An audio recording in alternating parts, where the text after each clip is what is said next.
Golf Remède est né d'une association et d'une mise en relation de différents partenaires.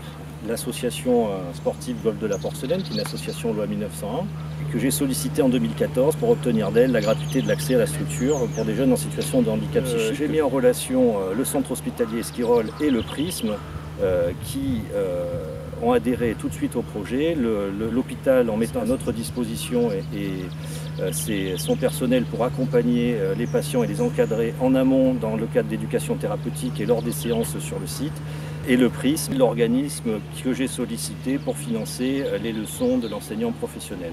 Donc tout ce petit monde reconduit joyeusement chaque année cette opération pour le plus grand bonheur de l'association sportive qui est très heureuse d'accueillir des jeunes en situation de handicap et de réouvrir la porte que la maladie avait fermée. Le golf participe à une approche plus large de la réhabilitation psychosociale qui est destinée à favoriser le rétablissement des personnes atteintes de troubles psychiques en essayant au maximum de travailler sur leurs propres ressources, et nous avons considéré que le golf pouvait être une solution, une réponse parmi d'autres à ce travail de rétablissement. Quand on regarde un petit peu l'évolution des personnes porteurs de troubles psychiques, on s'aperçoit, notamment pour les psychotiques, qu'il y a une désocialisation qui se met en place. Et aujourd'hui, tout ce qui peut concourir à les amener à rencontrer d'autres personnes à l'extérieur va les amener à reconstruire un réseau social. L'autre élément, c'est qu'on sait aussi qu'avec les antipsychotiques, il est important pour les personnes porteurs de troubles psychiques d'avoir une activité physique. C'est un dispositif qui a 4 ans. On a fait donc 5 sessions qui concernent donc à chaque fois 5 usagers pour des séances d'initiation de 5 fois 2 heures, donc 10 heures en tout, et au terme duquel ils peuvent derrière venir librement jouer, plus bénéficier de séances de cours les samedis. Ça fait 5-6 séances que j'ai débuté l'activité golf avec d'autres patients. On a la chance d'avoir un coach qui nous aide à progresser. Et au fil du temps, on progresse et on passe de bons moments avec d'autres patients avec lesquels on joue, quoi. Tous les samedis, ils ont un cours de golf avec moi, voilà, d'1 heure, de 13 h à 14 h. Et après, ils vont s'entraîner en général sur le pitch and putt et souvent, ils reviennent le dimanche. Je joue depuis 5 ans au golf. C'est vraiment un sport qui est loin des clichés traditionnels.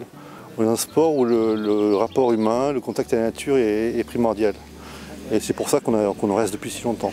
Dans le calme, dans la tranquillité, proche des émotions, le cerveau qui est débarrassé, dépouillé de tous ces problèmes quotidiens.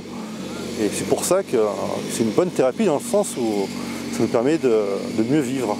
Dès l'instant où on a un but et qu'ils sont attendus au golf, qu'ils ont rendez-vous, ils se préparent la veille déjà au niveau de leur tenue vestimentaire, au niveau de l'hygiène avant et après l'activité, au niveau de leur hydratation.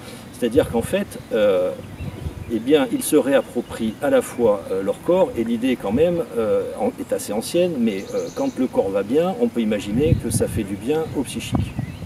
Donc en fait, on s'est lancé dans cette activité-là. D'abord, c'était plus dans une idée de lutte contre l'inactivité physique chronique, dans ces pathologies où l'inactivité est quand même assez importante, et dans un sport qui était non traumatique. Et le deuxième axe, c'était aussi de pouvoir lutter contre une stigmatisation à 2 niveaux.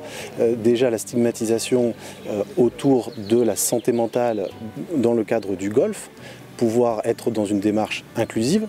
Et d'autre part aussi, le golf est un sport fortement stigmatisé, et donc permettre à des usagers finalement de participer à cette activité-là, c'est aussi travailler sur l'autostigmatisation, c'est-à-dire qu'eux-mêmes ne se seraient peut-être jamais permis, autorisés, de penser à aller s'inscrire à une activité telle que le golf. Donc aujourd'hui, on est en train de faire évoluer ce dispositif vraiment dans un axe aussi orienté sur la remédiation cognitive, avec mon rôle de neuropsychologue, où si au début le golf a de toute façon en tant que tel des bénéfices autour de la concentration, autour de la planification, planification, le choix des clubs en fonction de la distance que j'ai à effectuer. En plus, on va rajouter un peu à l'image de Remède Rugby une dimension de travail sur la cognition sociale, puisque la Tour de Gassy à Bordeaux a aussi un dispositif golf, et donc on fait des échanges mutuels où parfois on va jouer à Bordeaux, parfois eux viennent jouer ici, et avec derrière, entre les séances, une animation sous forme de blog, et avec ce questionnement de qu'est-ce que je peux écrire dans le blog, comment ça va être perçu par l'autre, etc. Donc vraiment dans cette dimension de composante interpersonnelle et de relations sociales. Là, tu retrouves les profils des différents trous, ce qui te permet, quand tu es au départ,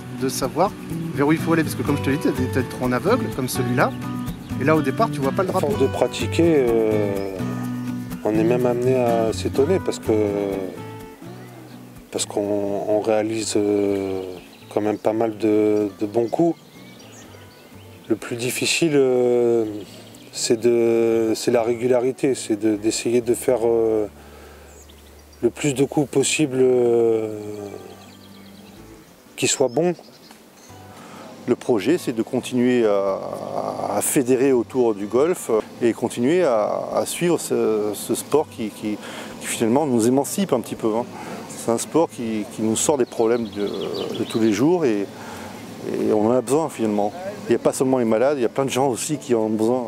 J'aimerais bien commencer à faire des compétitions, accéder plus souvent au grand parcours, améliorer mes performances.